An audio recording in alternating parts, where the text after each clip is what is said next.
আর বিদ্যুৎ আদরিরা রয়েছো, তোমরা কোথা থেকে রয়েছো বলো? হায়দ্রাবাদ থেকে বলছি, আমি বলেছি ওরা তো আসাম থেকে বলছে। ওরা আসাম থেকে, আর বিদ্যুৎ হায়দ্রাবাদে রয়েছে, তাই তো? ঠিক ঠিক।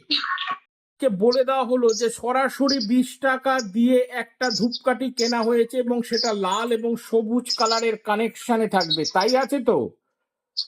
হ্যাঁ আছে। একদম।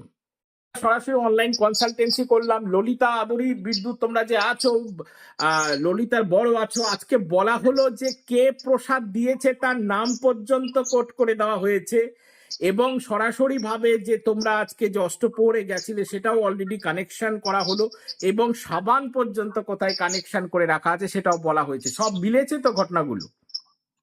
হ্যাঁ হ্যাঁ ঠিক ঠিক ঠিক। তোমরা সকলে স্যাটিসফাই তো? হ্যাঁ হ্যাঁ। ঠিক আছে, তোমরা সকলে ভালো থাকো, আনন্দে থাকো এবং সুখে থাকো। জয় মা।